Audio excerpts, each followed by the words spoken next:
Hi, this is Kimberly. Before we get started, I'd like to address something briefly. I've added the word critique to the title of these videos because that's what I've been doing with the Letters from Christopher series. A few people have complained that I've added my thoughts to each synopsis. For example, calling Christopher chicken shit or saying his head is up his ass, that sort of thing. My intention when I began this series was to do a brief synopsis or a summary on each chapter. Yet when I started reading the book, I was faced with a dilemma. I found it difficult to summarize a chapter that makes contradictory statements or just does not make sense. Chapter names not alluding to its subject matter, sentences that instead of forming a paragraph just form blocks of text without clear organization. Sometimes there's confusion on who's giving the narrative, if it is Chris talking or Mrs. Cadle in her opinion. It's not nitpicking when you can't follow the damn story because of inaccuracies, misspellings, and general confusion. I've been scolded for criticizing and picking apart the author. I've been told to just ignore the errors and work around it. I've been offered a variety of suggestions and recommendations. For example, drink some water, quit making a clicking sound with your mouth, and my personal favorite, quit breathing. But predominantly, I've been told just summarize the damn book and be done with it. And after careful consideration, I've made a decision. My decision is no. Hi, this is Kimberly. This is a synopsis and a critique of Chapter 13 of the book Letters from Christopher, Tragic Confessions of the Watts Family Murders by Cheryln Cadle. This chapter is titled The Days After. The chapter starts out with Chris convinced an evil force was pursuing him, living in his home and making him have a recurring dream. Evil forces, it seems, can cause wicked and bad things to happen, such as turning on all the lights in the house. Always in a dream form for Chris until it happened for real according to him on the night of August 13th into the early morning of August 14th, 2018. In his premonition, he would dream he was lying in his bed asleep and all of the lights in the house were on. Then he realizes he is all alone and his family is gone. Then it happened in real life the night of August 13th. He had turned off all the lights and went to bed after a long day. He awoke with all the lights on and it creeped him out. An officer sitting outside the home surveilling him confirmed in his report that lights were on throughout the house. Chris is quite certain that it is the work of evil spirits. The author questions, was Chris sleepwalking? Was his mind preparing him? Was it God's warning? Mrs. Cadle tells us that it is said sometimes a dark spirit will follow a person around for a while. I don't think there's a source for this, just that it is said. The author says, quote, in the weeks leading up to the murders, this disturbing dream made him realize there was something that was coming after him. He realized it had been chasing him until it caught him, end quote. Chris was for real, freaked out by this apparent dark spirit. So he put himself on the downstairs couch and tried to sleep the rest of the night. He felt totally alone. Well, he was totally alone, having just annihilated his entire family. So yes, I feel like this dream was symbolic. The lights are on, but nobody's home is symbolic of his dumbass empty head. And then these two sentences, quote, he thought to himself, how could he justify his family gone, and the only feeling he had was relief? And he was not feeling sad or remorseful. He just wanted to be able to get on with his life, end quote. The author asks the following questions and then provides no answers to them. Quote, did he really believe he and Nikki could be happy after he had done something like this? What could possibly have been going through his mind, end quote. Well, did you ask him, Mrs. Cadle? We want to know too, and that would have been something of interest to put in your book. Noting that he had a headache, Chris got up and scrambled a couple of eggs for himself, and a detective called him as soon as he sat down to eat. So I remembered from the discovery that this detective called Chris a couple of times that night with no answer. And wasn't it Chris that called him back? I'm pretty sure he called him from his work phone, maybe around 2 a.m. I remember the time because it was unusual to me for them to be making phone calls at that early morning hour. Plus, I was thinking, what the hell is going on exactly? I wanted to know, so I pulled out the discovery and searched it again. But this is getting exhausting. However, on August 13, 2018, at 23:09 hours, which is 11 p.m., 9 minutes after 11 p.m., Kessinger called Watts and held a 51-minute conversation. Then she deleted it from her phone. At 1:58 a.m., Watts played phone tag with a line at the Frederick Police Department. This is from the Discovery. 2:07 a.m., Watts made an unanswered call to Kessinger. She called him back seconds later, and they had a 10-minute conversation. And just a fun fact, while I was looking at the Discovery, at 9:29 a.m., Chris transferred one last image into his secret calculator app, a semi-nude selfie of Kessinger. Shanann's unnamed friend had contacted the media without consulting with Chris to do an interview on his missing pregnant wife and 2 daughters. Chris apparently did not want to do it, but followed the advice of a friend who told him it might look bad if he did not do the interview. While he was doing the interview, canines were doing their inspection of the home. The doll photo is mentioned as Chris having been the one to take it with his phone, and then he sent it to Shanann while she was in Arizona. The book says, quote, "This is one of the things he did during the time he was having thoughts of planning the murders. It was posted to be funny," end quote. Funny? To who? And why would you put these 2 sentences together? And then no further detail. Let me read those sentences again. This is one of the things he did during the time he was having thoughts of planning the murders. It was posted to be funny. I don't get it. So Mrs. Cadle confirms that Chris did take the doll picture, which we knew. I guess it was funny in the same way he could not stop his stupid ass grinning while he was doing the front porch interview with the media. I wanted more information about the doll picture. Even if that information was Watts refused to discuss it, just something more. I remember seeing Mrs. Cadle in an interview when she was promoting her book before it came out, and she said that it was explored in the book. Giving us a couple of sentences about it doesn't really say, I don't call that exploring. Cadle describes the route the canine took throughout the home, starting in the formal living room, went through the dining room, the kitchen, the neatly organized pantry, the family room, and then this, quote, "The dog moved downstairs to the hall that led to the guest bathroom and the 5th bedroom that had been turned into Shanann's office," end quote. Downstairs? I was confused. Her office was in the basement? This didn't seem right. So off to the internet I went for floor plans of the house. I found them, but we all know how this goes. I was distracted for at least a couple of hours. One thing led to another, and before I knew it, I had surfed the entire internet and gone way off topic. But I feel like I now know the entire house inside and out, and that thing is huge. And truthfully, all this time I thought Shanann's office was upstairs with the bedrooms, but it's not. It's on the main floor off of the family room, actually between the family room and the garage.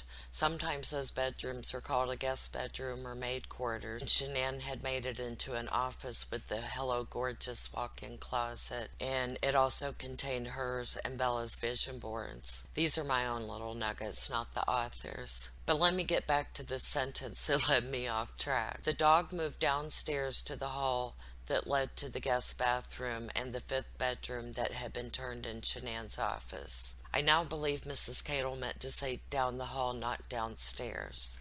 And, quote, just a few weeks earlier, she had posted a video from that office bragging about how lucky she and the girls were to have Christopher, end quote. I think I know the video she's talking about. Was it the one where Shanann was wearing a Purple Thrive t-shirt and said incorrectly that Chris was the best thing that ever happened to her?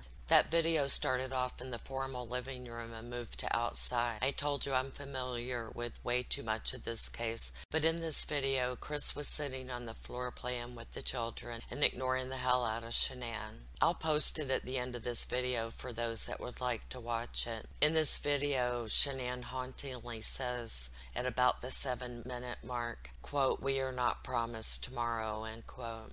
This was filmed just 3 months before her death. But back to the chapter. Cadle then goes on to talk about the creepy dog giggle in the closet of Shanann's office, and then the canine went upstairs to inspect and mentions that the dog alerted by the door that leads out to the garage. Chris told Cadle earlier in the book that he had laid Shanann by the door going out to the garage while he went to get his truck and back it down the driveway. But she tells us nothing about the canine going absolutely insane down in the basement. I want to know what went on in that basement. That dog made some ear-piercing barks down there. And didn't the dog also alert under Bella's bed? I don't want to have to go investigate that too. I just really wish she had asked questions about the dog alerts to Chris. The book then says that Chris talked with Nikki that day and that she asked him where his family might be. He denied knowing anything to her. And Cadle says, quote, "But somehow she could tell by his voice that something was not exactly how he was saying it was. When they got off the phone, she cleared all of his text messages and phone calls from hers. Then she was concerned it would appear she was involved. So before the police found her, she decided to go to them," end quote. But how did you know to put in the book that Nikki could, quote, "tell by his voice that something was not exactly how he was saying it was," end quote? I know there had to be so much more surrounding how their affair went south. Perhaps it will be explained in a later chapter, but I wanted to know more about when, as according to the Denver Post, quote, "It got to a point that he was telling me so many lies that I eventually told him that I did not want to speak to him again until his family was found," end quote. Did you, Mrs. Cadle, ever ask him if he ever considered, even for 1 second, that it was all done for nothing in his warped little mind? Did you ask him? Cadle talks about a huge thunderstorm that blew in that afternoon on August 14th, and how 3 of the neighbors' trash cans ended up in the front yard. How it was symbolic. Quote, "It really hit him hard when during the sentencing Frank Rusick made the statement, 'You threw them all away like they were garbage,' end quote. Hit him hard how? Tell us. Please, just tell us." She does tell us that he did not seem to, quote, get there was going to be others negatively affected by his heinous acts, such as Shanann's parents and her brother. They were also grandparents and an uncle. That they would be beside themselves with grief. Chris's own parents were believing at the time that Shanann had disappeared with the girls just to get attention. She then tells us that Chris went to the police station Tuesday evening around 8 p.m. to be questioned, and he left around 11 p.m. After agreeing to a polygraph test the next day, his friends were waiting for him outside, and he went to their house to spend the night. I know all of this. I want to know Chris's version of events on Monday and Tuesday. The only thing new I learned in this chapter is the location of Shanann's office, and that an evil force was pursuing Chris. And then we got a casual recap of the discovery. That is hardly jaw-dropping. Missed opportunities of missing Chris's little brain are the following: the front porch interview, the doll photo, the canine in the basement, questioning Chris about what was going on between him and Nikki on Monday and Tuesday. How did he feel when he left the police station that night? Was he confident? And I know he has no feeling, but was it awkward with his friends Nick and Amanda and spending the night at their house? And in the words of NK, why did Chris not ask for a lawyer? And that will be the end of this video. I will pick up with chapter 14 in the next one. Thank you so much for listening.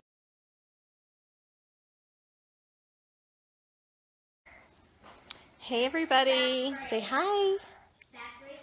Say hi. No. You don't want to say hi? So I just wanted to come on here live. Say hi. Hi. Hi. So Saturday's here. I don't even know what time it is. It's 8:30 here in Colorado.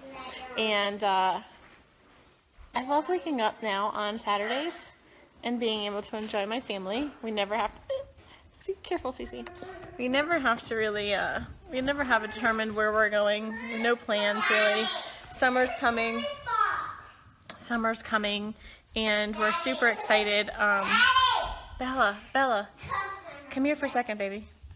We're really excited for summer because so much goes on in the summer here in Colorado. There's concerts every weekend, Friday, Saturday nights. There's always some kind of concert going on. And get together with friends, cookouts, and just enjoying life. And I'm really excited this summer because some of the amazing things that go on the weekends were when I was working for a company where I had to be in every weekends because that's the demand. The demands were always the weekends, so I needed more help. So I feel really blessed this summer. I'm going to San Diego with Chris. We're going June 22nd through the 26th. No, the 26th we come home at 1:30 in the morning. And then the 26th, that afternoon at 5:30 at night, Bella, Cece, and I and my dad are flying back to North Carolina for 6 weeks. 6 weeks we're going to be in North Carolina, Cece, right? And we're going to go spend time with our families and friends and everything else. And then we're going to come back August 7th. And then I fly to Scottsdale, Arizona on the 11th for a mini little retreat with my team. And we're going to have a lot of fun. What are you doing? This child does not sit still ever. Look at this.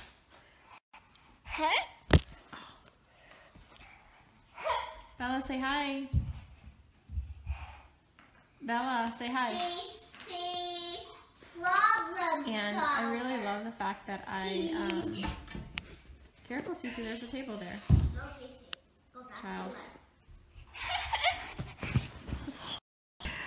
Yeah, day in the life with Cece. And just feel blessed that we can do that. We can travel the world. One day Chris can travel that long with us. But just to be the time freedom with my family, my kids, to enjoy them and not have to worry, you know. I used to not be able to take time off for vacations because all my time off was because my kids were sick. And when the kids are sick, that's priority over vacation. Now I can do both. I can take time off. Well, I don't have to take time off from anything because I do everything from my cell phone. Good morning, Sarah. I need to come back to Canada to see you. Chris needs to come with us, so we'll find out where you are in Canada and we'll come see you.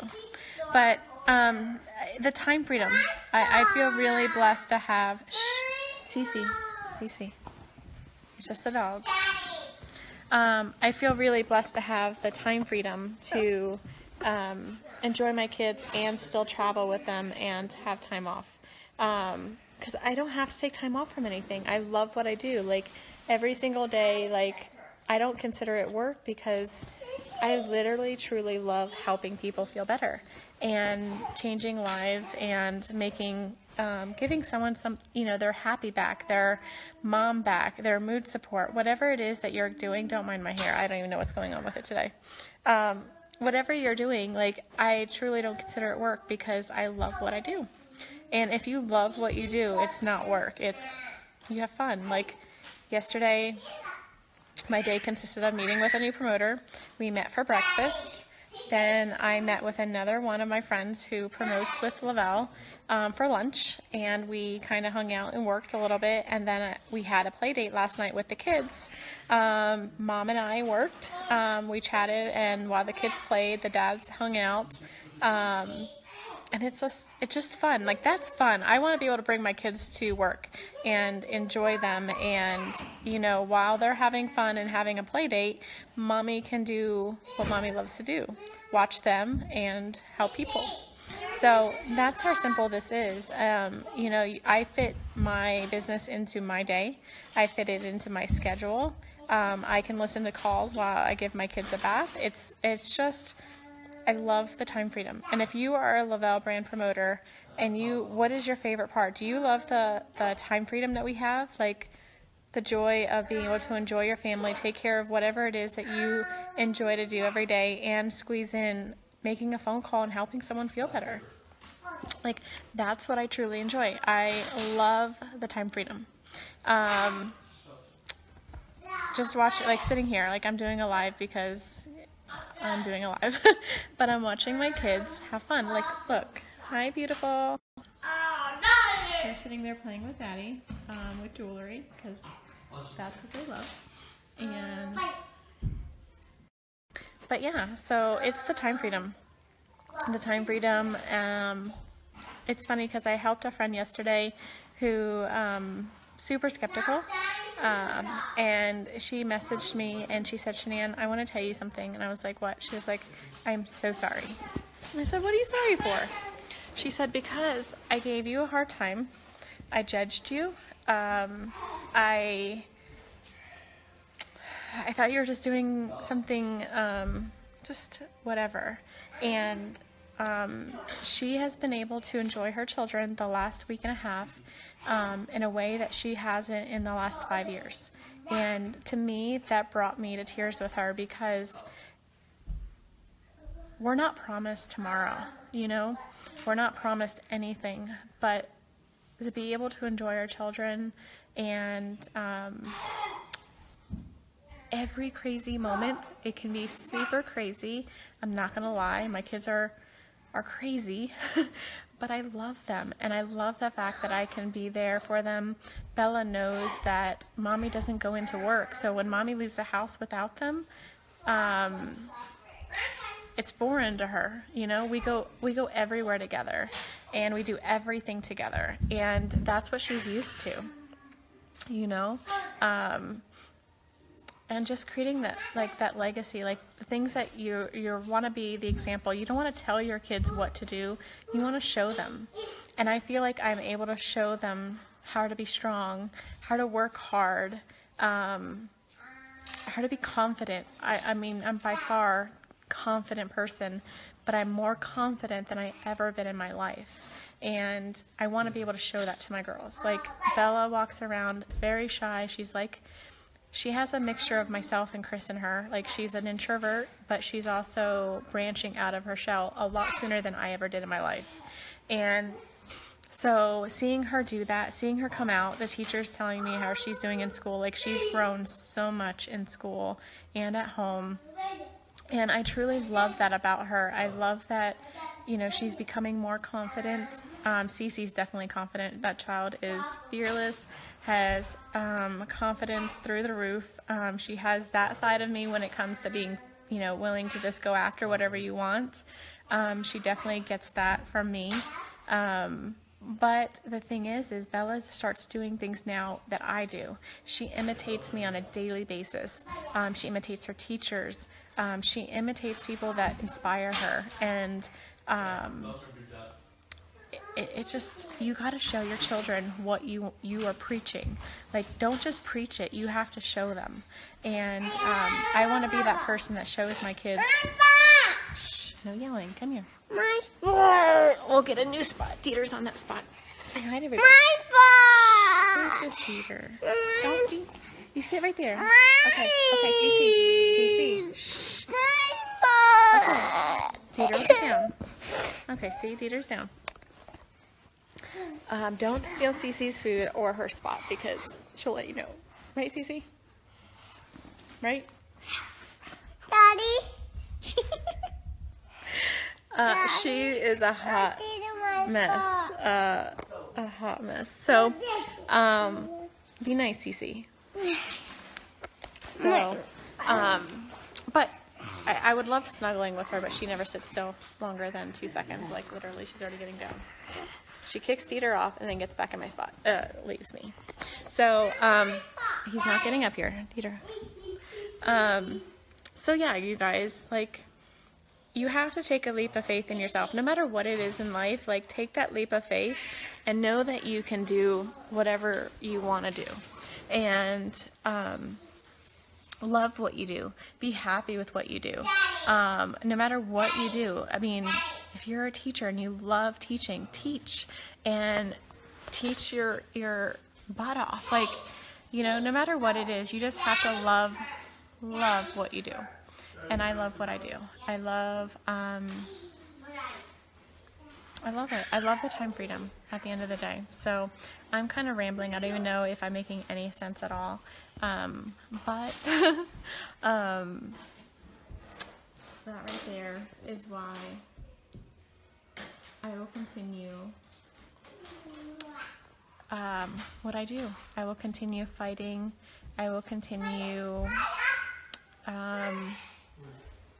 not letting the haters get in my way. I will continue not letting people discourage me. I will continue not letting people judge me or what I do. I will continue not letting people influence my decisions on what I do in life. I will continue fighting for my children, for my husband, for myself. And nobody's going to hold me back from my future, my kids' future. No one's going to tell me what's the right way of living life, and no one's going to tell me what's the what I should and shouldn't do for a job. Like, if I'm bringing in income and I'm taking care of my family, I'm being a better mom than I've ever been because I am here. And I don't discourage anyone who does go into work. That's not what I'm saying. I'm saying do what you love and be a badass at it. Excuse my French. If you're on here and your kids are watching, I'm sorry. My kids didn't hear me, so good thing. But you just gotta do it. Like, you have to be strong. You have to be confident. You have to be you know, at the end of the day.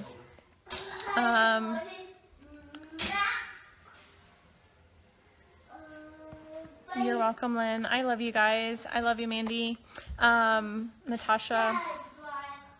But if you're on here and if you're a thriver and on here and confidence, if you've gained so much more confidence than you had before, raise your hand. Like, put a comment below, show the hearts. You know, if you've become more confident with Lavelle. Or not even Lavelle, like, yeah, Lavelle, because it's not just the product, it's the community of people we surround ourselves with. Like, I'm gonna go outside. It's gonna be 80 degrees today. So, I've become more confident because of the people I'm surrounding myself with. It's amazing what the littlest things can do, like, in life.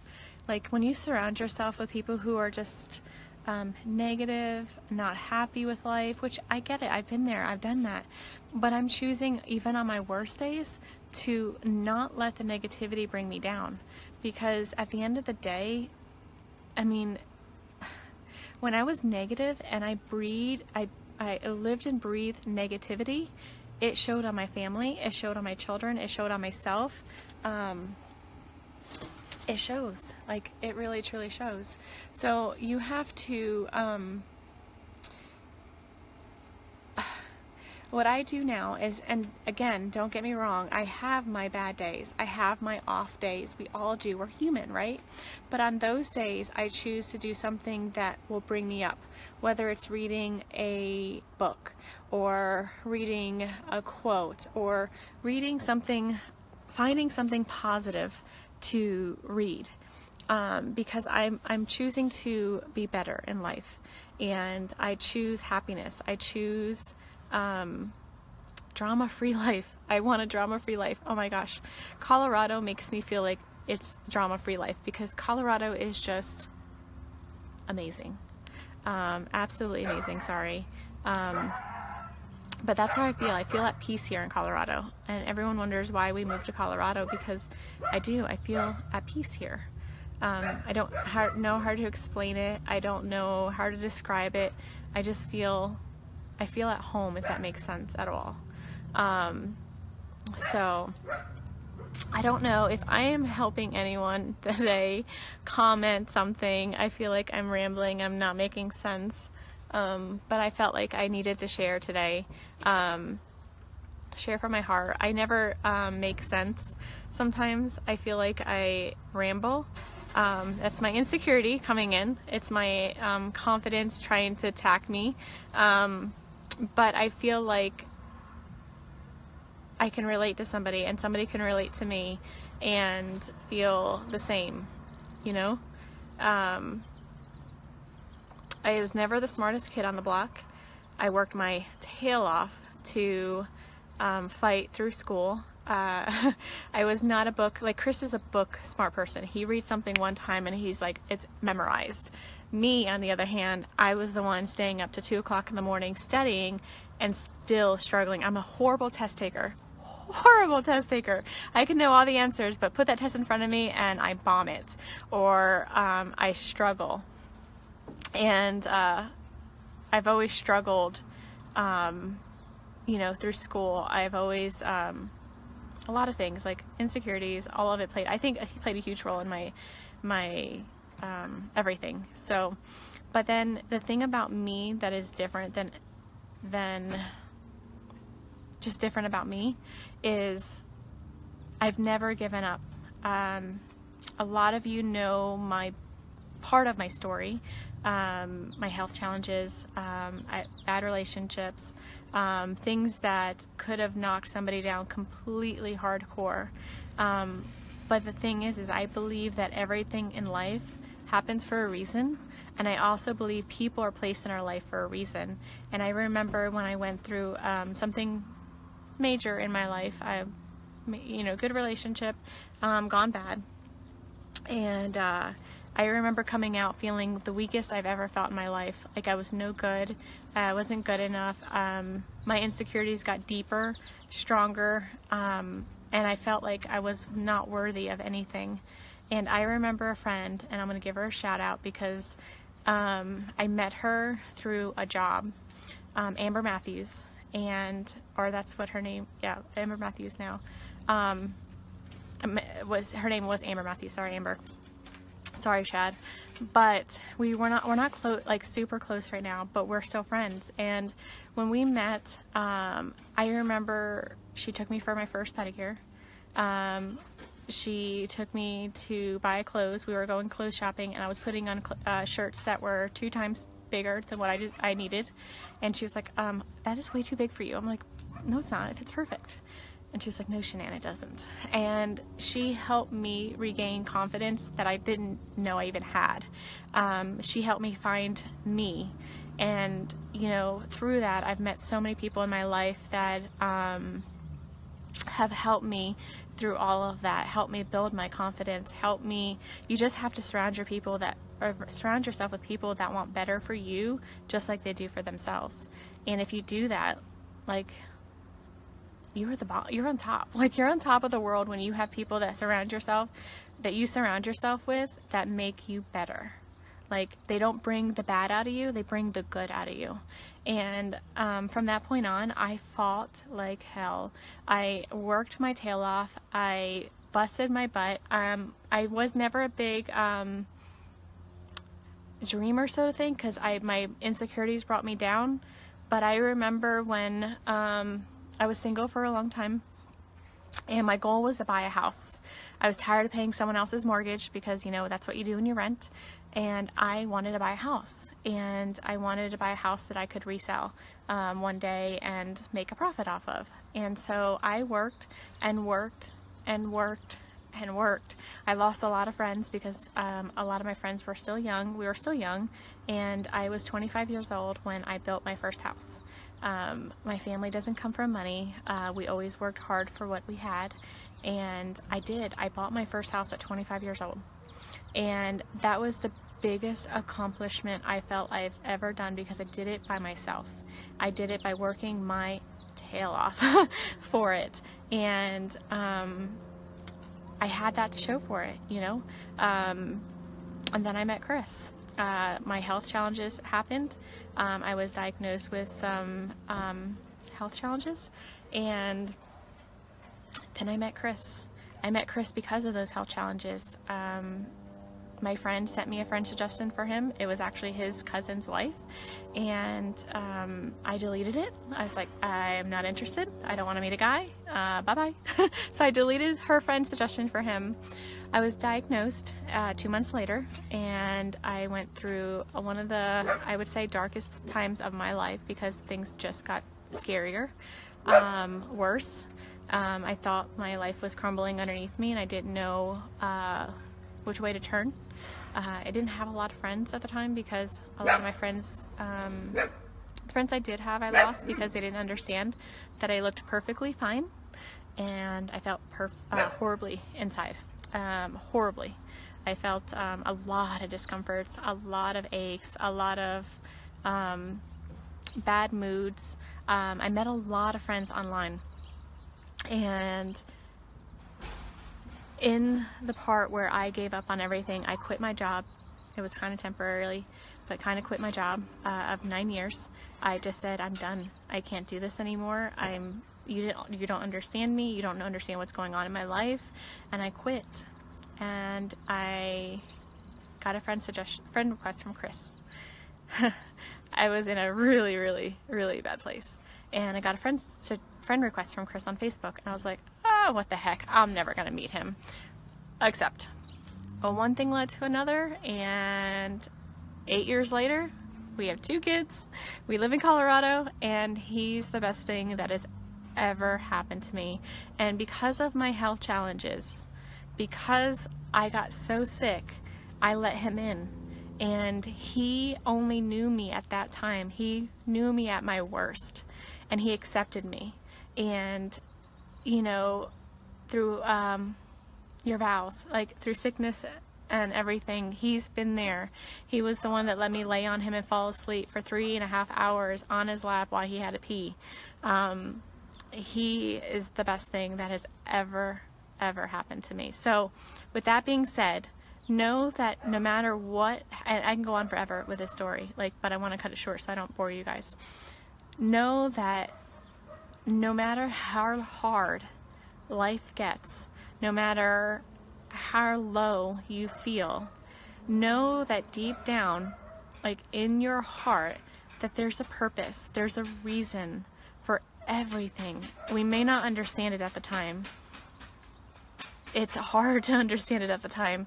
I'm telling you, when I met Chris, I pushed him away. I gave every excuse for him to run. I mean, I gave him an out every single day.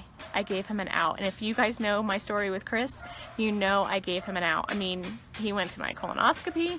I tortured him. I rejected him. I pushed him away time and time and time again. But when I canceled dates last minute, because that's how life is with my health challenges, you cancel things last minute, and it's hard for people to get, it's hard for me to understand. But he stuck around, and he stuck around because he was the one for me. And he is amazing. And I can't tell you how wonderful he is. But on top of all of that, when I got sick, I reached out to support groups online. And I built relationships with so many people that have similar health challenges or the same. And we've built a relationship stronger than some of the relationships I've known for over 20 years. Some of them that I've known over my whole life. And these people are in my life for a reason. I met these people for a reason. And Mandy Aikman is the one who introduced me to Thrive. And I would never be where I'm at right now without her. And so all of this comes from all of this positivity that I'm sharing. My 2 children are because of all of this. All of this. My health challenges happened for a reason. I was told I couldn't have kids, and here I have 2 amazing, crazy, wild children I love dearly. And everything happens for a reason. So if you're at a place where you feel, Dieter, you feel like life's standing on top of you and attacking you, write down, this is homework for everyone, and I do this all the time because I have to life happens. So write down all the things that you think are bad in your life, all the negative in your life, write it down. But then I want you to also, on the other side of the paper, write down what has happened in your life that you're grateful for.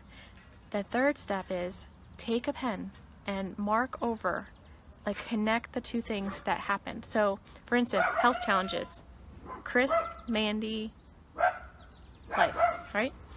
I can write that I can connect that life health challenge to Mandy. I can connect it to Chris, and I can connect it to everything else that happened because of my health challenges. So do you see what I'm trying to do here? Like, I want you to connect the negatives with the positives in your life. And when you look at that, life becomes so much brighter. Like, so much brighter when you can do that. So, you know, sometimes we have to reassess in our life. Like, sometimes we feel like life's attacking us, and when we do, we have to sit back and look at the big picture.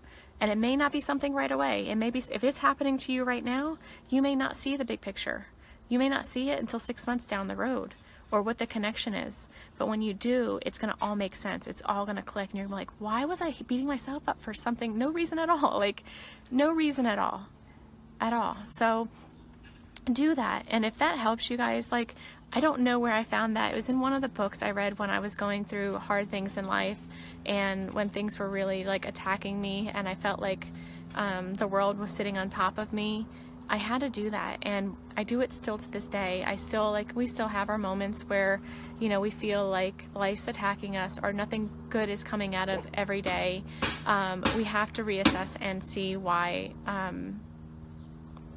we did it, like why things happen. There's a plan. No matter what your beliefs in life are, what you believe in, there's always a plan for everything. And that's my belief anyway. I believe it, and because I'm living proof that something good comes out of everything negative. Something good comes out of everything you don't want.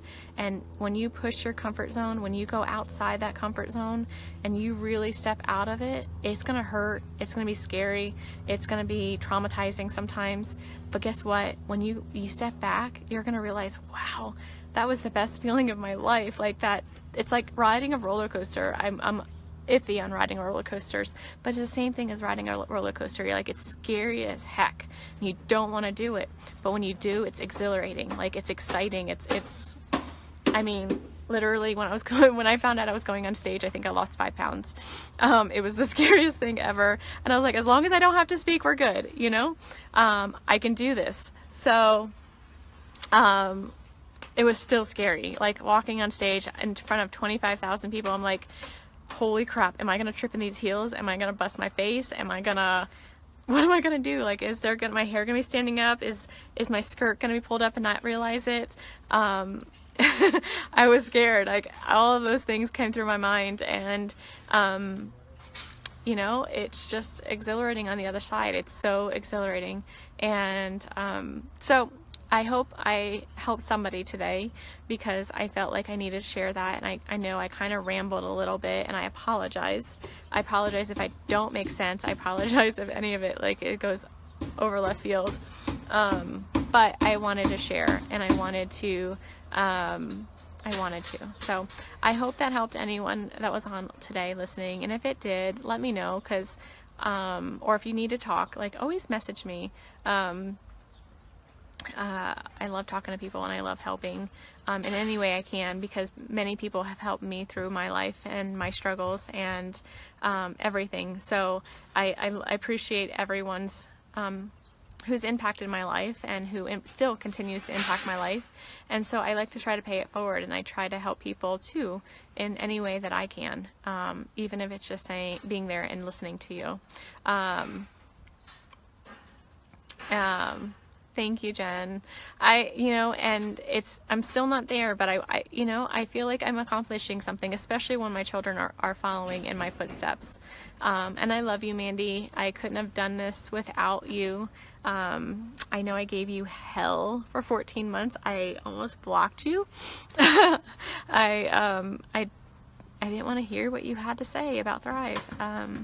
But I'm forever grateful for you, and I greatly appreciate everyone along this journey, and everyone who, whether you believe in what I'm doing or not, I have so many friends who may not believe, sorry, I'm trying to get out of the sun's shadow, believe in what I say or what I'm doing, but you support me. You're still my friend and you support me no matter what I choose to do. And I greatly appreciate all of you. So I love you all, and you guys have an amazing, amazing Saturday. It's already hot here. It's, I think, I don't even know what time it is. It's 9 o'clock, and as you can see, the sun is shining. I'll show you guys over here a little bit. You can see the mountains a little bit. It's a little cleared. There's a balloon over there. I'm surprised there's no hot air balloons today. There will be tomorrow because they usually come on Sundays. So they're gonna be building right there, but we'll still have our view, which I love. And Chris cut the grass yesterday. Thank goodness, I needed it. So here's my view, and they're gonna have a park right there. So that open space right there is gonna be a park for the kids. Another one. We have like several in the neighborhood. So, all right, everybody, have an amazing day, and I love you all. Bye, guys.